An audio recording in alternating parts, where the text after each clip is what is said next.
Is the motion for approval of the agenda, please? Jim? I move approval of the agenda with the addition of an HR addendum to be added to item 5C under the consent agenda. Second. Okay, there's a motion and a second. All in favor signify by saying yes. Yes. Opposed, same sign. Motion passes. Let's see here. We were thinking that David Paulson is going to be on the phone, but we're not sure. David, are you there? He might join us a little bit later. Robin indicated that she wasn't feeling well and wasn't sure if she was going to be able to be here. So we will continue on with our agenda. The first item, next item is the recognition of the audience, and we do have one person that has signed up to speak with us this evening. David, are you on the phone? I am. Okay, great. We're just at the recognition of audience portion of the agenda. Tracy Wilkie, if you'd like to make your way to the podium. I will just say that we ask that you speak to address the board, you state your name and your address for the record, and that you will refrain from using this forum to criticize or complain about a specific employee or student by name. Vulgar or profane language will not be tolerated. The board is interested in your comments and will listen carefully, but is not obligated to respond to or debate issues in this forum. Should you desire a written response to a specific question, you may request it. This evening, I will give you 4 minutes to speak. Upon conclusion of your time, a chime will sound and the speaker, you will be asked to conclude. And if it is necessary, a final chime will sound 15 seconds later, signifying the end of your time at the podium. Go ahead, Tracy. Welcome. Bonjour, I am Tracy L. Wilkie, Wabishki, Guwiden, Ikwe, a citizen of the Turtle Mountain Band of Chippewa and a resident of Fargo. I'm a new employee to the North Dakota Federations of Families for Children's Mental Health, and I would like to take a couple minutes to tell you about our organization. The North Dakota Federation of Families for Children's Mental Health. We are a state and national family-run organization focused on the issues of children and youth with emotional, behavioral, and mental health needs and their families. Members of the Federation come from all walks of life. Emotional, behavioral, and mental health needs cut across all income, educational, geographical, racial, ethnic, and religious groups. They are found among single parents and two-parent families, and in birth and adoptive foster families. We work to develop and implement policies, legislation, funding mechanisms that utilize the strength of families. Our emphasis is on advocacy, offering families a voice in the formation of state and national policies, service and supports for children with mental health needs and their families. And I would like to ask that if you have any in-house trainings that would help me to be of service to children and youth across the eastern part of the state, I would greatly appreciate it. Miigwech, thank you, and I have cards and another resource for contact information. Miigwech. Thank you, Tracy, and we can follow up with you regarding your request. Appreciate it. And we have your contact information on your sign-in sheet as well. Okay, moving on to the report section of our agenda, we have, the first report is the Marzano Evaluation System Report, and that is going to be presented to us by Doug Andring.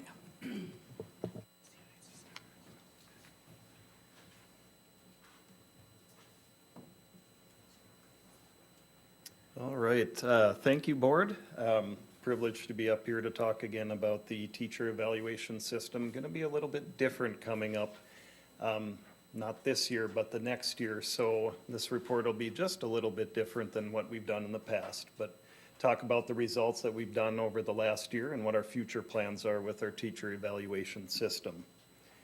So our current Marzano evaluation model, you probably hear me refer to it as the legacy model. That's what we use now, 60 elements within 4 domains. Our plan is to transition to what is called the Marzano Focus Teacher Evaluation Model, or FTEM, as we'll be seeing here in a little bit. So to kind of get into a little bit of the details of how we go about doing evaluations, up here we have, and this is out of our teacher growth and evaluation handbook, required observations. So we have category 1 teachers and category 2. Category 1, those are teachers, they're in their first 3 years of service with us. They'll have 2 formal observations, 2 informal, and 4 walkthroughs. And those are the minimums prescribed within our evaluation handbook. Just a little bit of distinction of what a formal observation is. Those are typically pre-planned, and they'll have a pre and post conference with that teacher, and the principal will do that. 2 informal, the informal, it can be pre-planned or it cannot. And it may or may not include a pre and post conference. And then the walkthroughs are really where that principal gets the opportunity to drop into the classroom, review elements, and give that really in the moment feedback. And then our category 2 teachers, they've completed at least 3 years of service within FPS. The formal evaluation years, they will get 1 formal, 1 informal, and 2 walkthroughs as far as observations. And our formal evaluation years, those are every 3 years. So in between those 3 years, we'll have informal evaluation years. And that's listed there. In those informal evaluation years, we'll expect 0 formal observations, 1 informal, and then 2 walkthroughs. And then as far as the evaluations go, again, our category 1 teachers, those would be required 2 formals, and then those would be conducted by December 15th and April 15th, and that's prescribed within Century Code. Our category 2 teachers in the informal evaluation years will have 1 informal evaluation. In our formal evaluation years, we'll have 1 formal. And then the last bullet point, the existing staff with 3+ years of teaching, but they might have moved to a new position. We will require 2 formals. Those would be again conducted by December 15th, what's called a midpoint evaluation, and then April 15th, which is our final and summative, where we get our results that we'll be looking at here in a couple slides. The next slide, within our current evaluation model, and this is our legacy model, there are 4 domains. What we're seeing up here, this is our first domain, and this is where most of our elements are contained. And they're split into design questions. The writing's really, really small up there, so probably look in your packet, but they're split into design questions. One involving routine events, that's in green. In purple, addressing content. And then in kind of that reddish maroon those are things we look for enacted on the spot. Then if we look at the next slide, those are domains 2, 3, and 4.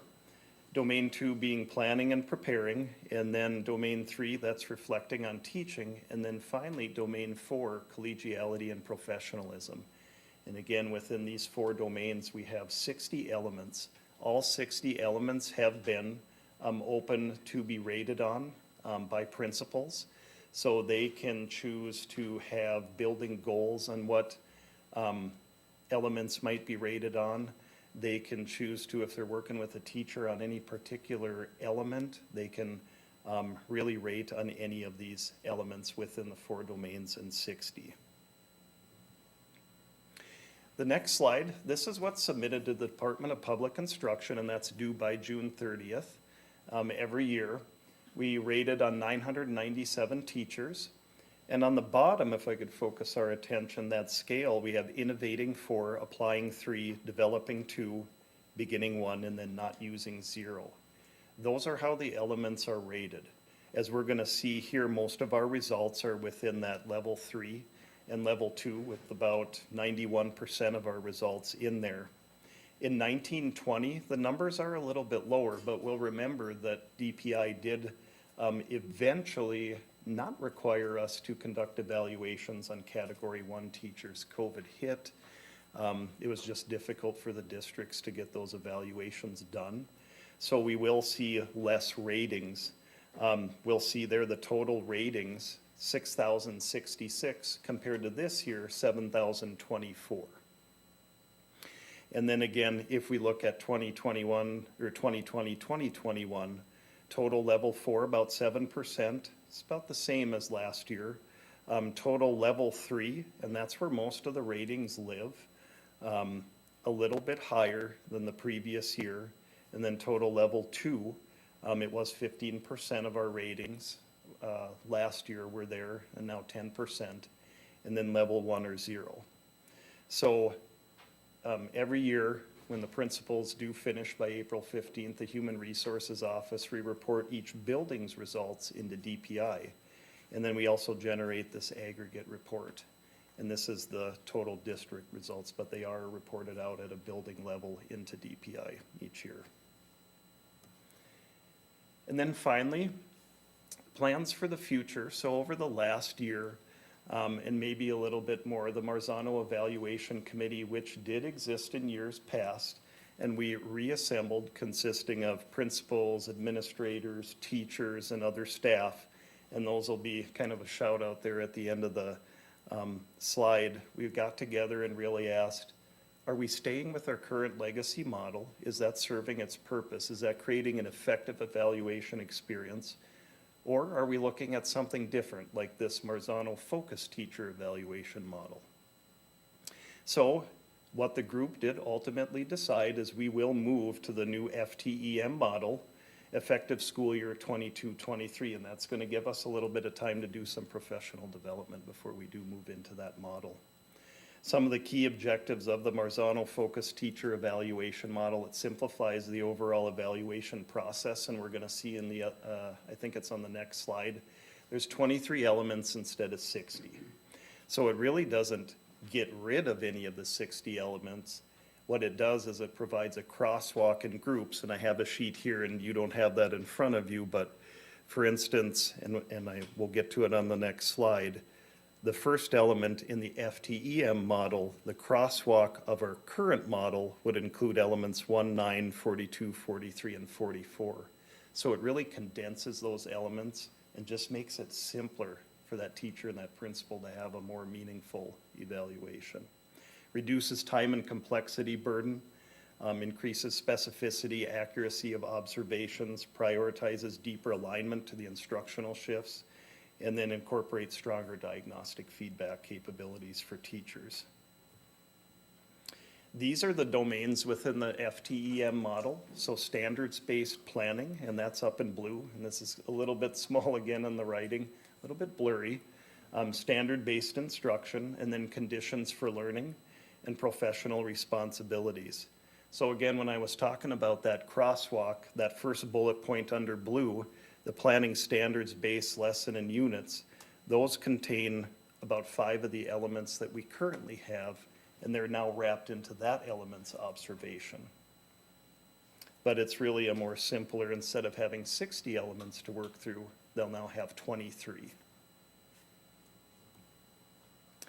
Professional development plans specific to the FTEM transition. We really debated, should that transition happen this new fiscal year, so starting July 1, or are things that we really need to work on and delay that start until fiscal year 23. So the summer of 2021, this summer, we're going to review essential need-to-knows of the evaluation process with principals. We're going to look at the required number of observations and pre and post conferences, and we talked about that earlier. And all of those things are really the nuts and bolts of what goes into an evaluation, all contained in our teacher evaluation handbook. For school year 21-22, we're going to calibrate with principals. So we're really working on, principals certainly have the freedom to evaluate on the elements that they need to, but also those set by the district, and also those building goals. But how do we continue to work so that principals, when they're evaluating on, let's say, that first element, planning standards-based lesson and units, that they're looking for the same types of things. And so the teachers can expect the same kind of review when they're looking at that element from principal to principal and building to building.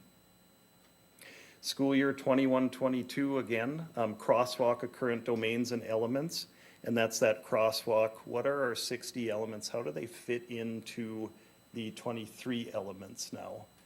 And our teaching and learning department will take those principals through that.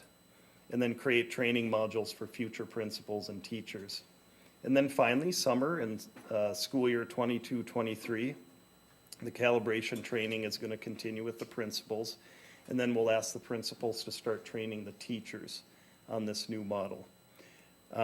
We'll train principals in giving feedback to teachers, and then also train the teachers in this crosswalk and provide training modules to be completed during that school year as well. So it's really kind of a 2-year process where we train the raters and train the trainers, and then that's filtered to the teachers.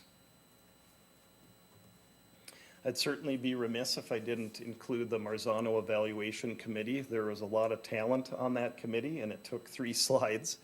So I won't go and name everybody here, but we'll see here that we really tried to assemble across secondary and elementary buildings, different teacher disciplines, a good crew that could work and really evaluate this. So this slide contains all teachers. If I go to the next one, that's mostly teachers, and then starts getting into a little bit of the HR team and administration. And then finally, the last slide, which is all administration. So that is the group that really moved us to the new FTEM model and took a good look at what we're doing, how we want to get to the new FTEM model, and what kind of professional development we're going to do to get there. That concludes my presentation, so I'd take any questions if there are any, or I'd be happy to divert them over to Dr. Bob Gross too. So. Yeah, thank you, Doug. You bet. Any board members have questions? Comments? Dr. Newman?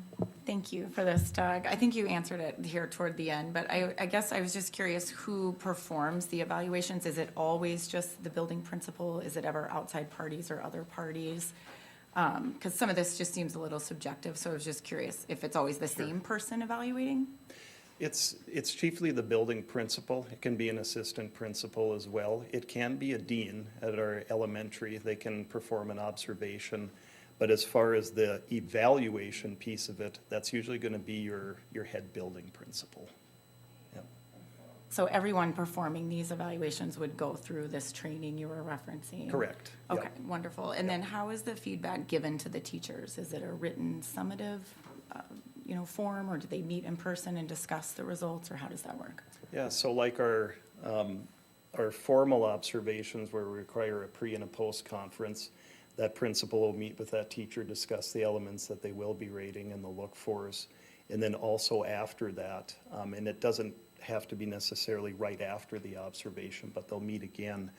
But it can be provided by email, but most of it is put into what's called our iObservation platform, and that contains our evaluation model.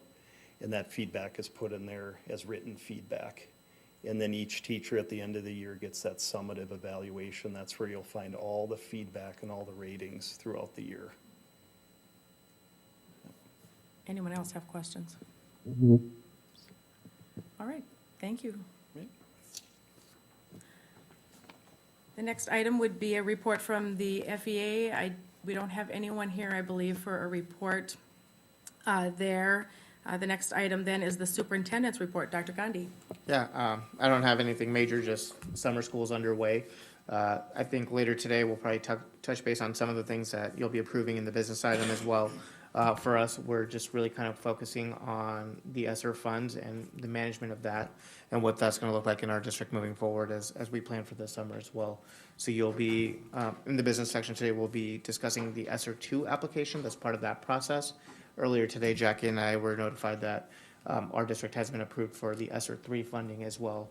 So we're just going to continue with the process for making those plans. And that's pretty much it. Just want to thank the board members and all of our staff for an incredible school year. I don't think this school year was what anyone expected it to be, but I think our staff have shown just the incredible work ethic they have and the dedication to our students. So as we are now into the summer, I just want to acknowledge all of their hard work, and I hope the board recognizes that this past year our staff have gone above and beyond, and truly the successes that we had this year is because of a reflection of them. So. Thank you, Dr. Gandhi. Is there a motion for approval of the consent agenda? So moved. Jim? Is there a second by Seth? Okay, all in favor signify by saying yes. Yes. Opposed, same sign. Motion passes. The business section of our agenda starts with the health insurance premium recommendation, Memo 139. That comes from our Health Insurance Committee. Is Karen here? Karen Hollerung, the chair of that committee. Jackie, go ahead. Karen is not here. Is Shannon? I don't think she is here either tonight. So I think Jim will take it for us. Go ahead, Jim. The Health Insurance Committee, working with our district's consultant, Gallagher and Associates, after we made a decision, which the board approved, to shift to health partners for the coming calendar year for health insurance, not school year, also looked at what we need to do on premiums. The plan itself looks to be just about breaking even this year. We might come out with a little extra going into our fund balance, which is low right now. Theoretically, we'd like to have enough in fund balance for probably 3 to 6 months of claims. So the committee's been trying to build that back up. Their recommendation, which I agree with wholeheartedly, is that we'll increase both employer and employee contributions on both of the plans, regardless of how they've enrolled, by 5%, and maintain the current HSA employer contribution level for $1,000 for a single, $1,250 for a single plus dependent, and $1,500 for a family. Now, keep in mind, over the coming year, we're going to be discussing possibly changing the high deductible plan, maybe moving to only one plan, and certainly we'll probably be talking about future HSA contributions as well. But for the coming calendar year, 2022, that is the recommendation. And I'll make a motion that we approve the Health Insurance Committee's recommendation for a 5% funding level increase and maintenance of the HSA contribution limits. Is there a second? Second. All right, second by Dr. Newman. Any discussion, any questions? Okay. Anne Marie, would you please call the roll? Paulson, Yes. Benson. Yes. Gullickson, Yes. Holden, Yes. Johnson, Yes. Brian Nelson, Yes. Newman, Yes. Knutson. Yes, motion passes. Second item under business is SR2 application, Memo 140. And that comes from Jackie Gapp and Dr. Gandhi. Who would like to kick that off? Jim wants to talk about it. Okay. I'd like to make a motion so we can get this moving. I'd like to move that we approve the SR2 application and direct administration to submit it to the North Dakota Department of Public Instruction. Second. There's a tie for second. Okay, I'm going to give a second to Brian. Any discussion, questions? Jackie? If I may, we did notice some things that we needed to change on that application, including just the dates, because it'll be signed tonight, hopefully, as well as some of the check boxes and where the budget actually will be for SR2. Between the two pots of money with SR2 and SR3, we have to make that determination of what we're going to use under which one. And so we kind of have gone through that and looked, and so there's just some narrative changes related to that. So I guess I would, ask if you would want to receive that updated copy for all of you as well. As in this evening, or when would you, I'm when would that be going to maybe available? look to Anne Marie as to what that would look like. Anne Marie?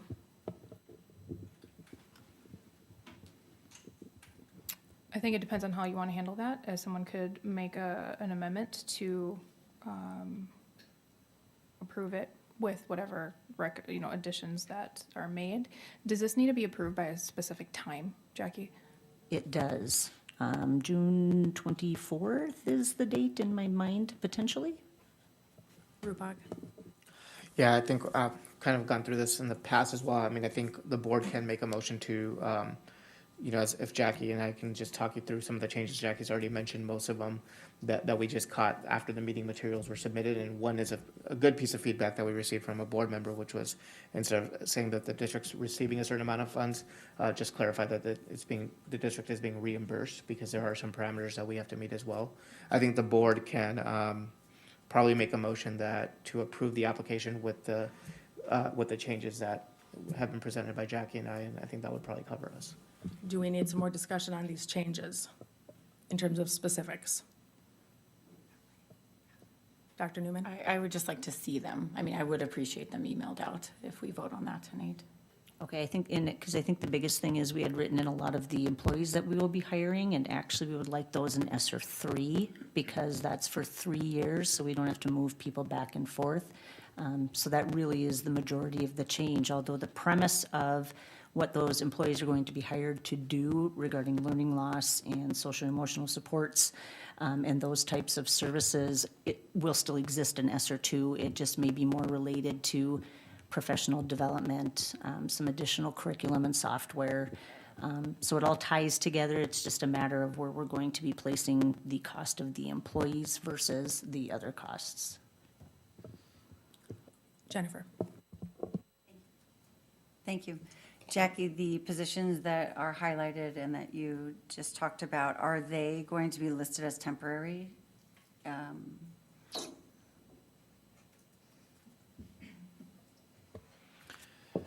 So any positions, whether they be support staff or certified, we're really taking a three-pronged approach. One, in our application system frontline, we're issuing them as some of those positions may be subject to non-renewal.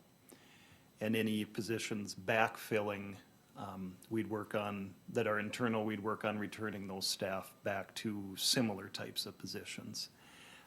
Any contracts that are issued or salary statements if they're support staff will have that similar language. And then we're also asking the principals to help us with that communication as we put staff in place. Dr. Gandhi? Just to touch base on that, I think it's important to recognize some of the parameters that the district has to work on with both ESER 2 and ESER 3 funds. So we are going to be required to maintain a maintenance of effort report as well. That's going to be twofold. One part of that is on an annual basis, we want to take a look at whether the ESER funds our initiatives using the ESER funds are accomplishing their intended goals, specifically addressing learning loss.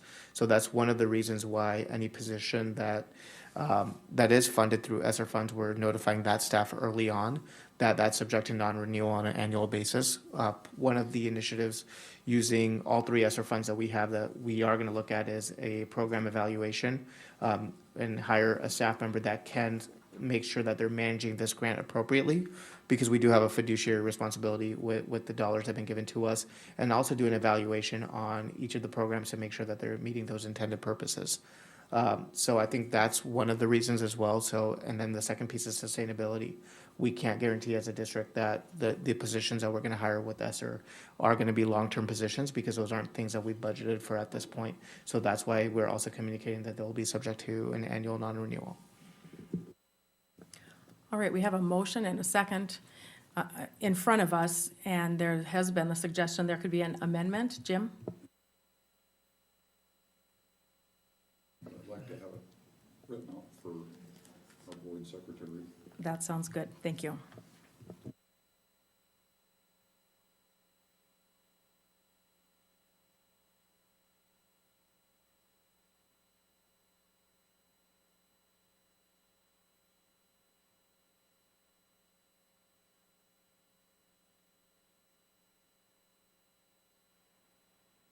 Go ahead, Jim. I'd like to make an amendment to my motion.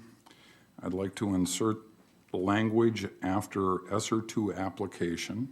So it would read, approve the ESER 2 application, and here's the amendment, with modifications based upon ESER 3 funds to maximize the dollars available for reimbursement to the district, and direct the administration to submit to the North Dakota Department of Instruction.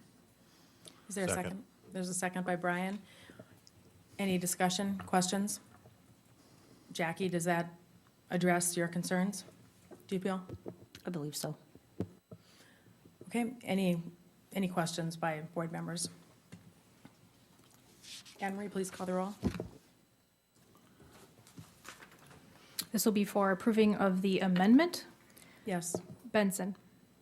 Yes. Gullickson. Yes. Holden. Yes. Johnson. Brian Nelson. Yes. Newman. Yes. Paulson. Yes. Knutson. Yes, the amendment passes. Jennifer, have a question?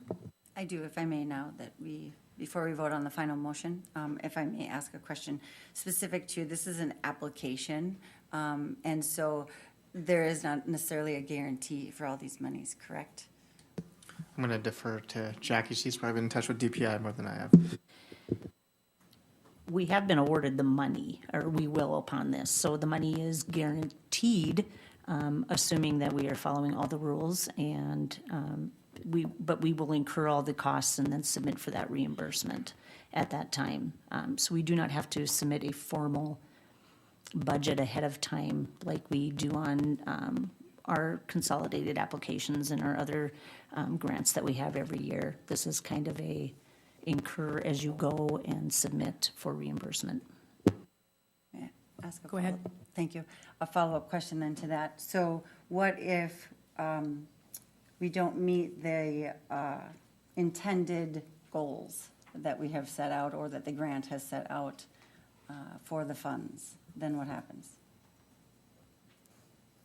As long as we are utilizing the funds under the purposes stated, we will be reimbursed. A part of our application and evaluation, especially with the one position we're looking to hire, will help us determine, and I'm going to look to my instructional leaders there, that we are meeting the goals of what we intended, and if not, then what do we need to do? So I don't know if you want to add. I didn't probably say that as eloquently as you would. Dr. Gross or Missy, do you have anything to add? I think we've been very purposeful as we've designed some of the projects that they will meet those requirements. In addition, we have made sure that the data that will be required to be submitted to the state are part of that process. So again, as we have designed the projects, we've been very purposeful, and then they are discussed at cabinet to again double check to make sure that all of those would be those that would be approved through this process. Brian?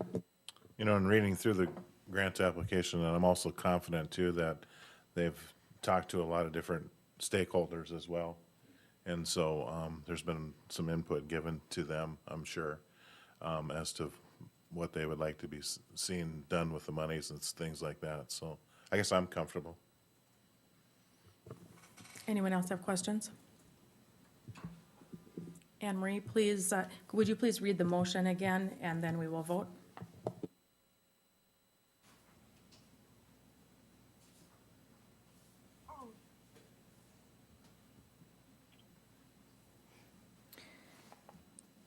You are approving the motion of, that you're approving the ESSER 2 application with a modification based upon ESSER 3 funds to maximize the dollars available for the district and direct administration to submit the North Dakota and a direct administration to submit to the North Dakota Department of Public Instruction.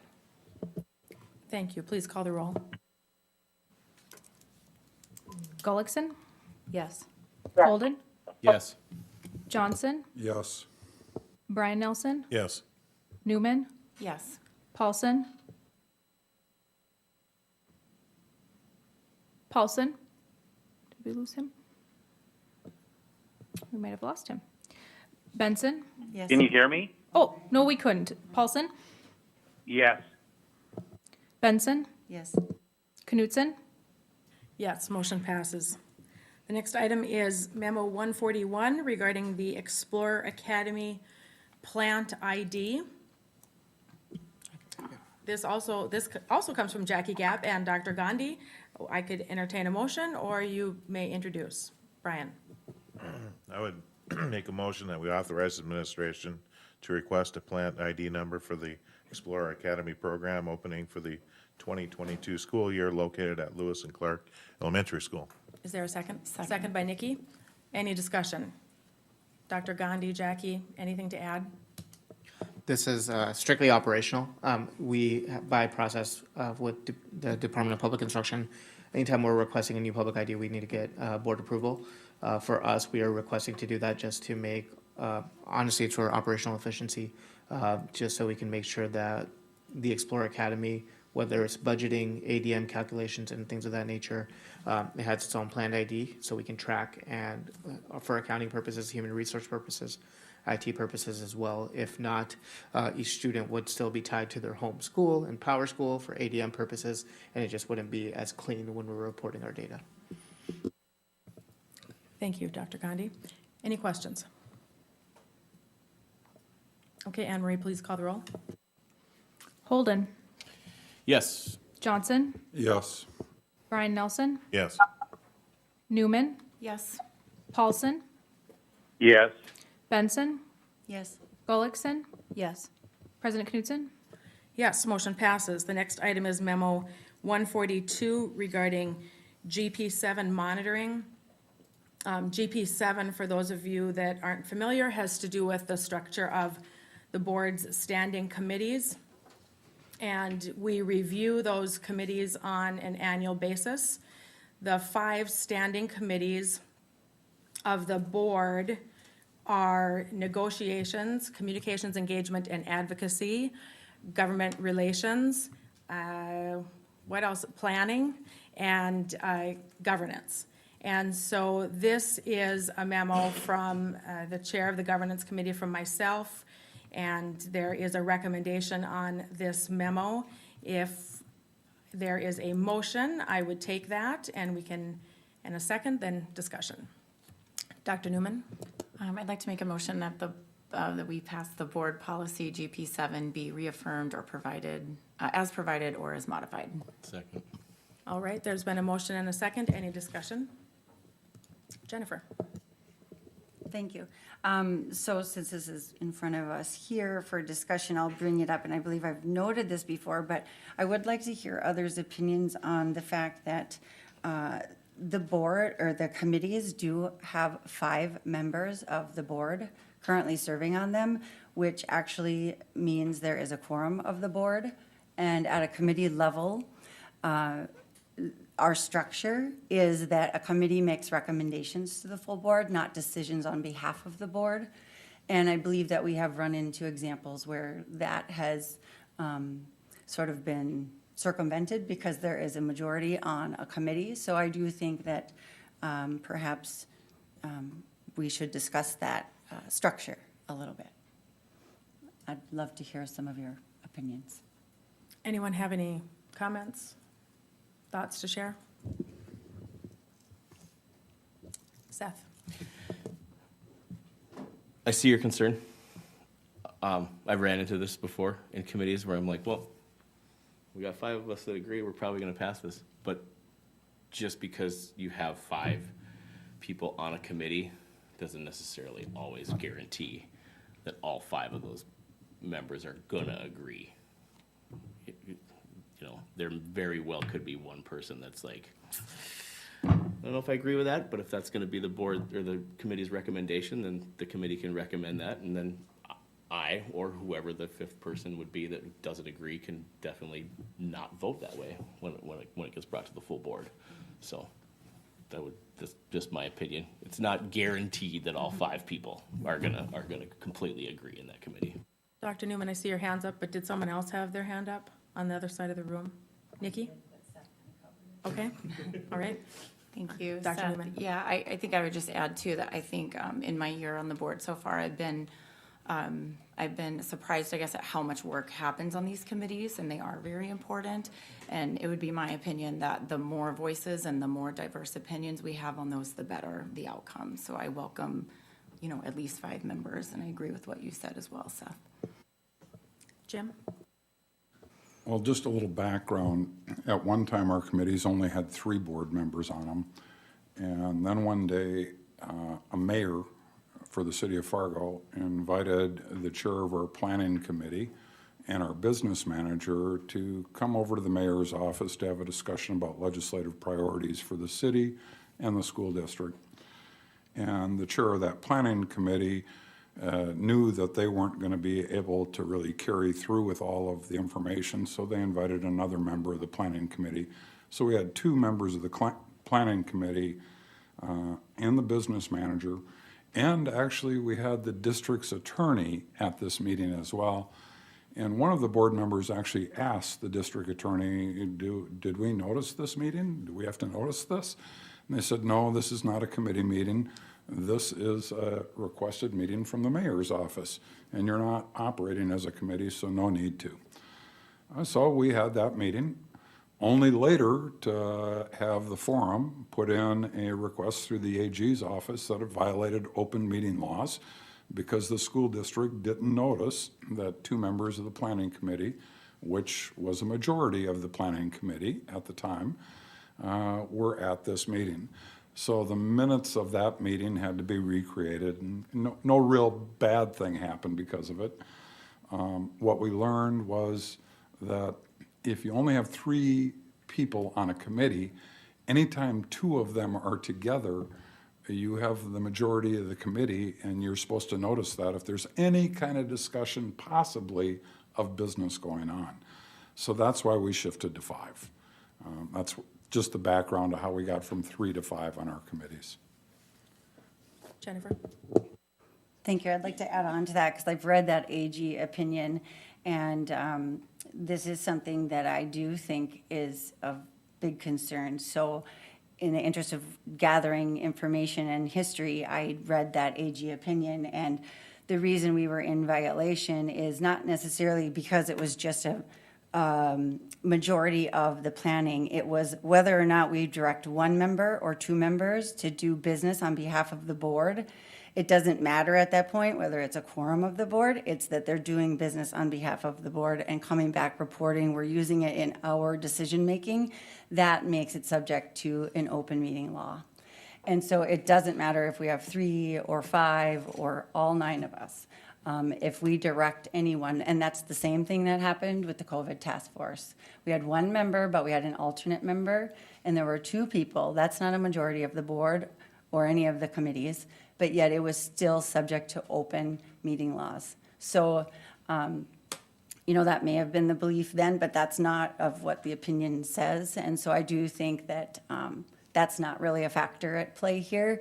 And to Dr. Newman's point around as many voices possible because of all the work that gets done at committee level, I would say I don't have a problem with that, but then we shouldn't be saying non-committee members can't participate, and can't participate and show up, especially if it's a topic that they have additional information on to be able to share. So then we should remove that in our wording, in our language, in terms of allowing them to verbally participate in a committee meeting.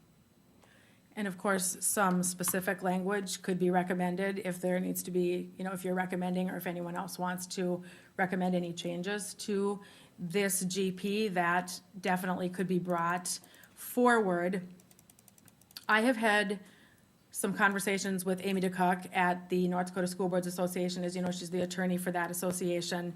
We have talked about committee makeup and the number of people on a committee, purpose of a committee, and of course, looking into our own policy regarding the purposes of our committee. Every board could have different committee purposes, but our committee purposes are not to do the work for the board, but to assist the board in doing its work, to help research and gather information and provide recommendations then to the full board to consider.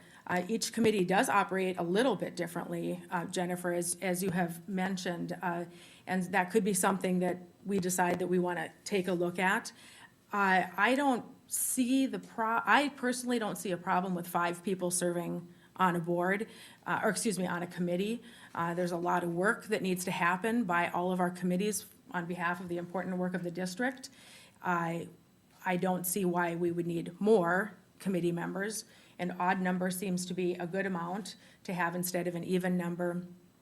Amy DeCock just really advised that we all try to work to be on the same page in terms of what the purposes of the committee are. And that it is to do the work, help the board do its work, but not do the work of the board. And all of those committee meetings are publicly noticed. So anyone from the public is able to attend the meetings. Board members are able to attend the meetings. We have talked before as members of the general public at that point, if we want to gather information. Also, we've talked previously more than once about the ability for a committee chair to welcome an additional person from the board to the committee to provide additional information if that seems deemed necessary, or a member from the public. Sometimes we have architects come in and provide plans to us regarding some details, that come in front of the planning committee, for example. So also, we have talked about that if a board member has a specific question or interest or information to share with the committee chair. We've had that conversation recently. So as a vehicle to funnel the information, and not to withhold information, but to be able to work within our committee structure effectively and appropriately. So I don't hear any specific language that it would come through in terms of a change. Is there anything to be offered right now, or is that something that a board member could bring down the road? Certainly a board member could bring down the road. I know we have governance committee meeting minutes that we could be looking at too, where we have discussed this previously and decided to stick with our current structure. Jim? I don't think we have a motion on the floor, do we? I don't believe we do, because this was, Dr. Newman moved that the board Oh, I'm policy sorry, 27 Dr. be Newman? reaffirmed as I provided. stepped out of the room, that's why I wasn't sure. there you go. That's what happens. Okay, we do have a motion in a second, which is why we are discussing. Okay. All right. Anything else? Jennifer? So because there have been examples where committees have made basically decisions on behalf of the board, and to Seth's point, I'm not saying it happens all the time, but it does happen. And we haven't necessarily addressed them as a full board. So perhaps there could be language added in here for that process. If indeed that occurs, then here's, how we remedy it. That would be one suggestion. Or again, maybe we explore, is there a better way? For those committees that are, for example, governance, I think is where, a couple examples where it has happened, where decisions are being made without coming to the full board for discussion versus just being a recommendation. Because here's where I'm going with that. Our policy already says that it's supposed to be a recommendation. And so when we're not following that, then what? Nothing's happening. So there is a recommendation on this memo that reads that board policy GP7 be reaffirmed as provided or as modified. I'm not hearing any specific words for modification right now. I'd like us to be able to move through this business item. That doesn't mean that even if it's approved tonight as is, that doesn't mean that change can't happen down the road and that some specific language can't be suggested for changes. Any other questions or discussion? Anne Marie, please call the roll. Johnson? Yes. Brian Nelson? Yes. Newman? Yes. Paulson? Yes. Benson? No. Gullickson? Yes. Holden? Yes. Knutson? Yes, motion passes. The next item is the assignment of the canvassing committee. It's memo 143. That also comes from governance. There are two officers that serve for the board, the president and the vice president, and every year we have the opportunity to have an election. And this memo is regarding the assignment of a canvassing committee. The committee members for that are those persons serving on governance that are not in a president or vice president, serving currently in a president or vice president role.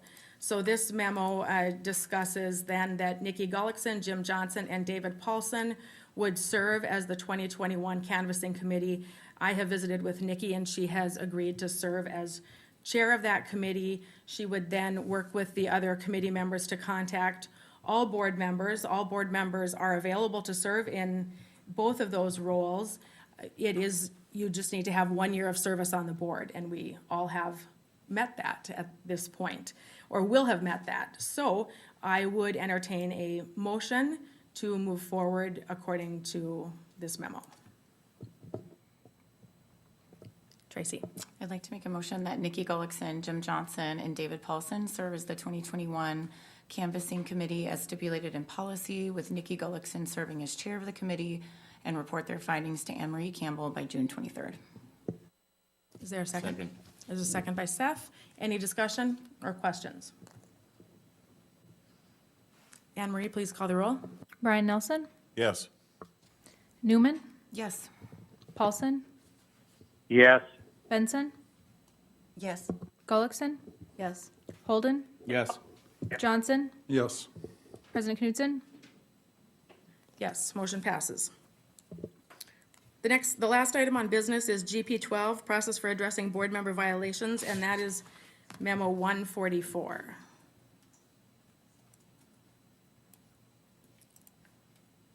That also comes from the governance committee.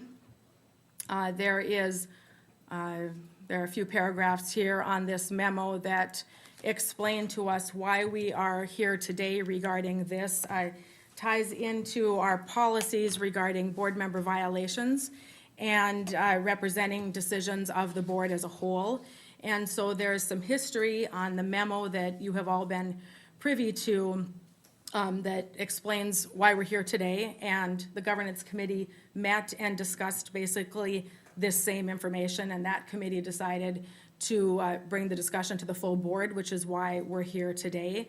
And so I want to offer up all board members the opportunity to have discussion on this, especially those that don't serve on governance, that haven't had the opportunity to also be a part of the discussion.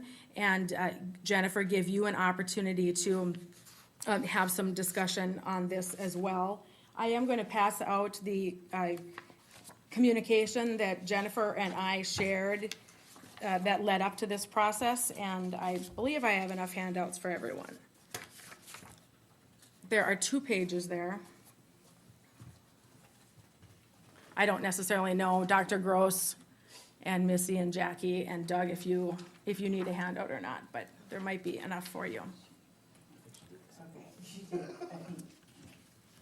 And really what it does is it outlines a timeline. It explains conversations that Jennifer and I had regarding adhering to board policy, which is basically regarding the decision on the Smart Restart Plan for this school year and embracing the mitigation, all the mitigation procedures that staff and students of the district and anyone being in the district buildings needs to undertake as mitigation procedures.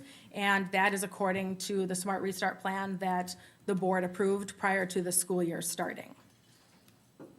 So I would open up this as an opportunity. I've had lots of conversations with Jennifer already. I'd open up this as an opportunity for board members to share in the dialogue when you are ready.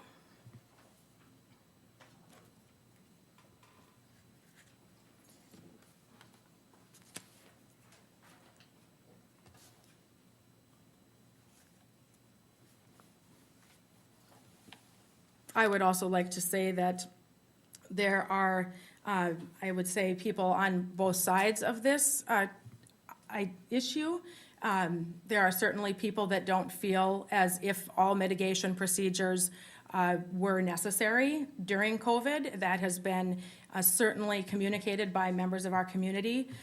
That, however, was not the decision of the Smart Restart Plan and the decision of the board in starting the school year and continuing the school year. We have also heard from students, parents, and staff that have a hard time understanding why it is that the procedure does, or that the policy doesn't need to be followed by all board members when it is something that was approved by the board. So I want to acknowledge that there are thoughts and beliefs on both sides, and still that this is something that, according to our board policies, that we need to have a discussion about.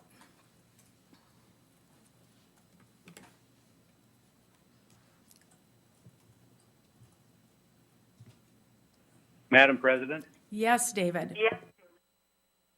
Just so everyone is clear, this all stems from the fact that one of the board members did not wear masks at our school board meetings. Is that correct? Yes, it does. I guess I have this question maybe more directed to administration, but were there instances during this year when staff members or students did not wear masks in our buildings, and how were those situations handled? Thank you for your question, David. I'm going to turn this over to Dr. Gandhi first, and then Dr. Gandhi, if you would, if there's someone else that could better answer the question, then go ahead. Dr. Gandhi. Sure, and David, I'll just preface what I'm about to say by saying administration is going to simply respond to your question. This really is a board issue. So, but in our process throughout this school year, if there was a student or staff member that was unable to comply by any of the mitigation strategies, we asked for a medical exemption that HR could have on file and provide that accommodation accordingly. And that was the way that we addressed that issue. And if there was a student that refused to wear a mask, then we talked to that student. We worked with them to make sure that either we provided one for them or whatever the case might be. That was part of our expectations. And to my knowledge, I don't think we've had anything that's gone beyond that point. Does anyone from administration have anything to add to help clarify? Okay, David, does that answer your question? Just, Madam President, if I could just follow up. Thank you, Dr. Gandhi, for explaining that. Were there any situations where people refused to wear a mask and refused to share their medical information due to privacy, to HIPAA laws? Who would like to answer that? I'll ask Doug to see if there's anyone that notified him. I don't know that. I mean, that's obviously a question for building administrations as well, if there were any students that just outright refused. I know that our building principals worked hard with those students to find accommodations, whether it was providing them an environment where they were socially distanced or whatever the case may be. But I don't have the answer to that right now. That would be a question for our principals. And from a personnel standpoint, I didn't have anything in my recollection that came to my office of that type of situation where there was a refusal. We have also had, or I also had the conversation and shared this at governance. Again, I'm going to reference Amy DeCock, who is the attorney for the North Dakota School Boards Association.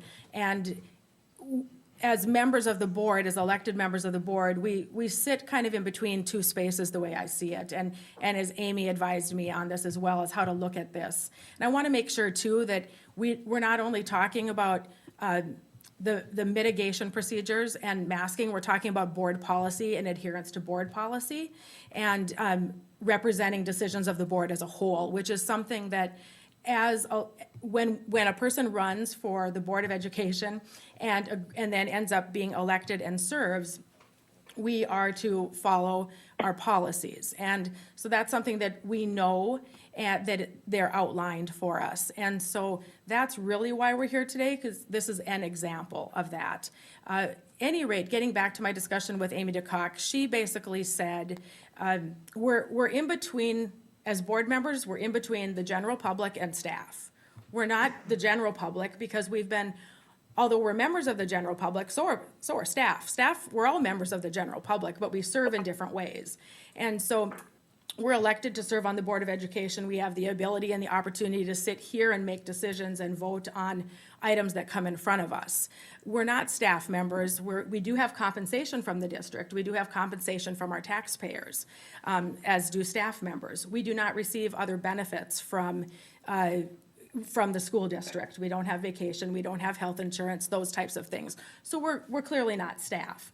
But if we look at our opportunity to serve and where we fit from member of the general public to staff and how members of our students and our staff were required to comply with the mitigation procedures for COVID-19 for the Fargo School District, the advice from Amy DeCock was we look at ourselves closer to staff, not that we are, but that we align ourselves closer to staff and look at what would we ask our staff members to do. And so we've talked today about what we would ask our staff members to do. And that was offered to Ms. Benson as an opportunity, and it was indicated to me that, you know, that medical information wasn't going to be provided. So I just wanted to clear that up and talk about that and give some outside advice and look into this as well. So really, when it comes down to it, we're talking about policy. And I'd like us to be able to get back to policy as much as possible. Jennifer, do you have anything to add? I do. So I guess my question is this. So if your policy actually disregards federal law, you're still going to try to enforce the policy and ignore the law? So if we have an illegal policy, we're still bringing it to this level. Seth, and then I may have a comment after that. I would have a question for you, Jennifer. What court deemed this policy illegal? Federal law protects an individual's rights. You cannot demand that I produce medical information. I am, as Rebecca stated, not an employee of the district. And so it would be like you walking into a business without a mask and them demanding that you provide a medical exception form. They can't do that. I would push back on the employee of the district. I receive a W-9 from the federal government. Or a W-2, sorry. I receive a W-2 from the federal government for the work that I do for the school district. I would assume that you did too. And according to the federal government and the Internal Revenue Service, that makes you an employee of the district. That's not true according to the lawyer and the law. So just because they pay us salary, it works like that. I didn't make the law, Seth, but that is the law. I am not an employee of the district. And we've been down this road with other violations prior to your tenure here, and that was the rationale given. So again, they can't apply a rule, or a said rule, in one case and not another. I have a comment on that, and I am passing some information through again from Amy DeCock that addresses this. We do get into new territory with COVID-19. And is there specific case law yet, as she has said, regarding all issues that have come up regarding COVID-19? No. There was legislation brought up at the North Dakota legislature that would have made it illegal for school districts to issue, or public entities such as the school district to issue a mask mandate. That did not pass. Requiring staff and students and persons entering a public building, not only ours, but say city property like the library, city hall, is not something that is prevented. It is not something that is against our ability to be able to do that. We have the ability when there are extreme health concerns, global health concerns, to issue requirements to help ensure the safety of everyone that's in our buildings, and this is part of that. And again, we're getting back to policy. The policy that talks about representing the decision of the full board. The decision of the full board was to approve the Smart Restart Plan for the school year. And masking was simply one of the mitigation procedures, in addition to social distancing, hand sanitization, air filtration, so lots of different slices of cheese, as we've talked about it before, to help build a good, strong defense against COVID-19. So it's, well, we're getting into the masking part, obviously, but it's still going back to policy. So our discussion today is about, do we feel that it is important to adhere to that policy or not. We're talking about it here, and it seemed, I think that since we are talking about it here, it shows that, yes, we do feel it is important. I don't believe it would have moved from the governance committee to here for the full board if we didn't believe it was important.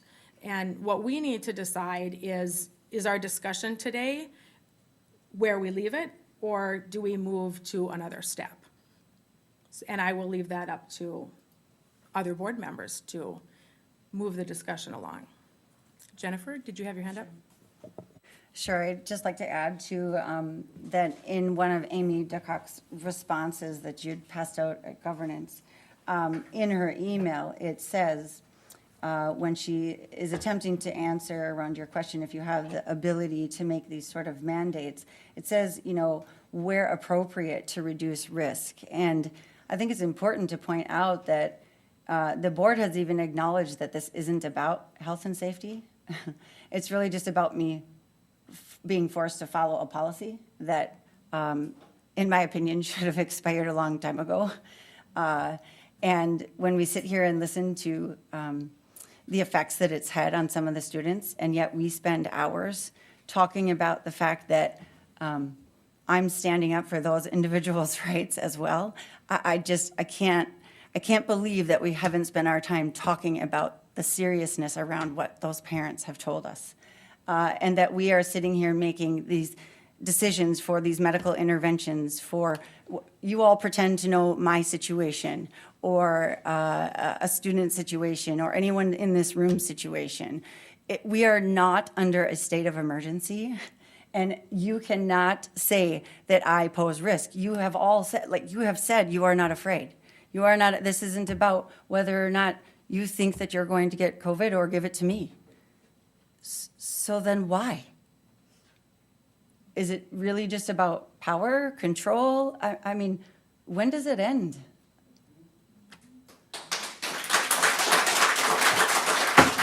We're going to conduct, we're going to continue with the business of our meeting. Thank you for being here. Jim? Yeah, just a couple of thoughts. First of all, Seth is spot on. If you check with the IRS, they'll tell us all we're employees of the district, hence we got a W-2 instead of a 1099. I get both, and I understand the law pretty well, Jennifer. Personally, I think we've discussed this about as far as we need to. Clearly, we had a board member that chose to not follow the policy we put in place. That's a violation of board policy, but beyond that, I think we've discussed it, and let's move on. We've got negotiations. I need a lot of time for executive session. Anyone else have anything to share? Dr. Newman? A clarifying question. So does someone need to make a motion to move to step 4? To then, we're on step 3, discussing in a public meeting, or how does it work to move to publicly censure? It completely is dependent upon the board members here. Jim has made his comment, and from what I understand, Jim, you're saying the step 3, where we're at right now and having this discussion, is might suffice for you. It's up to, those were your comments. It's up to other board members if there is a motion made. If there is no motion made, we will take this as we have had a good, thorough discussion, and we have made our points, and then we will move on to the next item on our agenda. Dr. Newman? If I may, then, I'd like to make a motion that we move to censor the offending member at a public meeting of the full board. Is there a second? Second. Okay, there's been a motion and a second. And Anne Marie, do you have the motion, please, that you could read in front of you? Dr. Newman moved to censure the offending member at a public meeting of the full board. Does anyone have any discussion, any questions? Nikki? Just as a clarifying question, I guess, how do you recommend that we respond to teachers who say, when we step foot on the grounds, regardless of our beliefs, we are expected to follow the protocol that you approved and put into place? I'm not sure how to respond to that. because we expect them to do it, but we aren't able to expect our board members to do this? I'm just curious how we respond, because there's a lot of hurt out there. Jennifer? So I think if you look back at your emails, there are hundreds of teachers that would have wanted this mask mandate removed a long time ago. So I'm not sure exactly, I mean, we've received information from Jim that 3 people had reached out maybe and wanted an explanation, and I guess I would give you the same answer as I did in governance. There are federal laws to protect people for a reason. It is nobody's business whether or not, what the medical reason is. Like, it is nobody's business. You cannot ask me that. You just can't. And so that is what you have to say. It is, there are exemptions. It's in the law. It was in every executive order as well. Any other questions?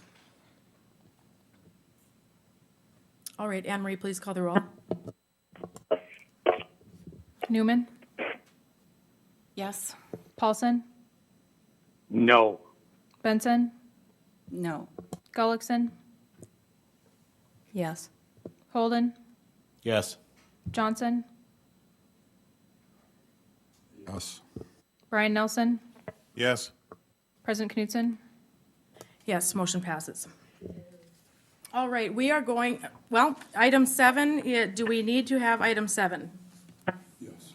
Okay, Jim, go ahead, please make a motion. I'd like to move that the board enter executive session for the purpose of negotiation strategies permitted under North Dakota Century Code 44-04-19.1. Is there a second? There's a second by Seth. All in favor signify by saying yes. Yes. Opposed, same sign. Motion passes. All right, we will take a 10-minute break to clear the room and get ready for our executive session. Board members and administrators are able to stay in the room. And thank you, everyone, for being here. I just learned about it.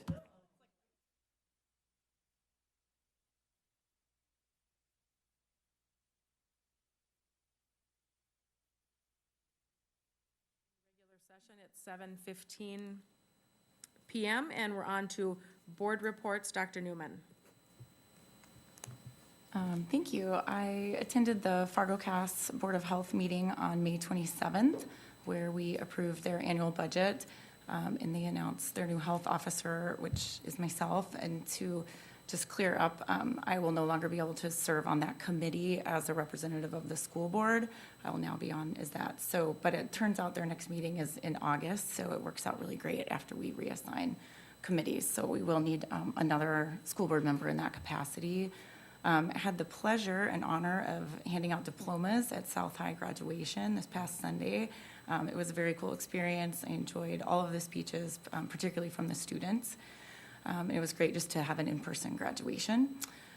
Yesterday, I attended virtually the Governor's Summit on Innovative Education, and I found that very informative. And then this morning, I met with Representative Carla Hansen regarding ways for the state to better support our district and some local public health efforts. Thank you. Seth. I have nothing to report other than I also had the honor of handing out diplomas on Sunday. David had a family emergency, so I was the only one. So luckily, I was at North instead of South or Davies. So it could have been a long day for me if I'd have been left hanging on one of those schools. But it was great, and it was a good experience. So I was pretty happy to do it. Jennifer. So I handed out diplomas at the GED graduation this year, and that was an honor and a pleasure. And they invited a speaker from NDSU, and I thought he did a fantastic job. His message was one of empowerment, and I really enjoyed being there. So I just want to say thank you to the staff for inviting me to participate. Jim. Since our last board meeting, Planning Committee met. We looked at a TIF application, I think I'm pronouncing this right, from Drucker brew hall. They're putting up like a hotel convention center or something. They're gonna spend $20 million on a vacant lot over there. We looked at the health insurance rates that the board approved this evening. We looked at a couple of minor things going on in our current budget. Because we had the need for a negotiation session following it, we really didn't get into our 2022 preliminary budget. That'll be the main focus of our June planning committee, because we've got to get that to the board in July for preliminary approval. I too was at the Governor's Summit yesterday. I have mixed feelings about parts of it, but some of it was really good. Some of it was, yeah, okay. And I had actually planned on being in Bismarck, but things changed and I had to stay here, so I did it virtually. And Missy and I had the tremendous honor to have a hot evening with the Woodrow Wilson students at graduation. I think it was only 103 degrees on an asphalt parking lot, but that's actually better than being in the gym at Agassiz this time of year, so it wasn't too bad. And the kids were all smiles, as always. And that's it for me. Brian? Couple of things. I got the privilege to hand out diplomas at Davies. One of my favorite students is Victoria Zimbrick, my stepdaughter. And it was fun to hand her that diploma. And it was also fun to watch all of the students receive their diploma that I shook hands with. And I'm watching Nikki. And Nikki was so kind to take pictures while we were doing the pictures with my daughter and things like that. And the diploma and that was great. Also, the Davies Turf Project is really doing well from my window that I get to see. Now this morning, it looks like there's a few lakes out there, and that was really wonderful to see too. So, that's it. Nikki? I attended Governor Burgum's Innovative Education Summit. Enjoyed most of that. There were some questionable things. I did it virtually as well. Also had the honor of handing out diplomas at Davies, which is really exciting for the new kid in town. It was really fun to see and to be a part of. That was like a reward for getting through this year. And then several negotiation meetings. We would meet with the FEA and then we'd meet as a committee. From the Communications Engagement and Advocacy Group, we haven't met, but we have a meeting coming up next week. So I sent you all an email requesting if you have thoughts, ideas, suggestions, timing, anything that committee could provide to you, we'd love to hear back. And we will discuss that and try to put kind of a skeleton outline together. So whoever the committee is that's going to be coming in, we'll have a jump start. Thank you. I missed something. Okay, Jim? Exactly, because I didn't take the calendar out and count it, but we're running out of time. August 11th is the picnic, and if you haven't all personally collected like 20 door prizes, tomorrow is a good day to start. I was going to mention that as well. Oh, please do. Yeah, we could all use another reminder. Door prizes, door prizes, door prizes. They, and Anne Marie, you'll take them, right? Contact Anne Marie for that. Yeah, feel free to, especially for board members who haven't done this before, feel free to bring those in as you may acquire them. I'm happy to store them and then transport them for you, no problem. Please make sure you let Anne Marie know who donated, because we send out a thank you letter too from the district to them after the picnic. And to build on this door prize theme again, right? We need door prizes. So anything, it can be a small gift certificate or a ticket to something, to a cooler or, a T-shirt, a jacket, anything really, pretty much anything goes. So a couple things. I also was at the Woodrow Wilson graduation ceremony. On the other side of the podium from you, though. And so, yes, we shook hands. Did not hand out diplomas. The diplomas were handed out, and then we shook hands. I think that maybe it wasn't so much nerves for handshaking in terms of being sweaty hands, but the heat. There was a lot of sweat dripping. So, at any rate, it was a very rewarding and cleansing opportunity at the same time. I went to the Native American Commission meeting last Thursday. 2 items to mention there is we issued a statement of solidarity with the Fargo Moorhead Muslim community. And that is following and tied to the vandalism that recently happened at the mosque over in Moorhead. And then I did share with, I believe I shared with Dr. Gross and Missy, I'm hoping I included you, and Dr. Gandhi and Tamra, and copied, I think, to Anne Marie, a class on Indigenous inclusion that is being offered through NDSU, distance and continuing ed for K through 12 professionals. It is, the registration deadline is tomorrow, and maybe you already knew about it. It might have come through to Melody Stabner with Indian Ed, but I wasn't sure, so I thought I'd share it with you. It's open to anyone. It's $150 to register. It starts June 14th, so you don't have to be a K through 12 professional to take it. If you want to learn more about Indigenous inclusion, go ahead and sign up. I believe it's an online class. And just wanted to mention too, of course, regarding the Woodrow Wilson graduation, it's the last time that school will, that the diplomas will be handed out that say Woodrow Wilson, and they talked about that at the ceremony too. So Dakota High School will be on the diplomas for next time. And our next meeting is the 13th of July. Again, we need door prizes for that picnic. Anne Marie, you sent out an update on that. I see it's at South High.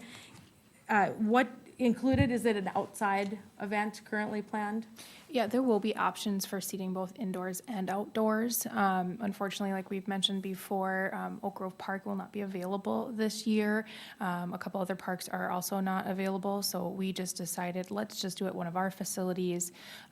Some gas grills exist within our district and at South, so the folks who have helped grill before, we won't have to be doing charcoal. Which is good and bad. That great taste that is added won't be there, but maybe we'll have less singeing of arm hair and eyebrows as we've had in the past. But we will grill at South. We'll have indoor and outdoor seating, and of course we'll do door prizes and all that fun stuff. So looking forward to having you there. And I did send an email asking if anybody had availability and preferences for a sign up. We have some different things that need to be covered for that event. So. Okay, great. Well, we are adjourned. It is 7:25 PM. Thanks, everyone.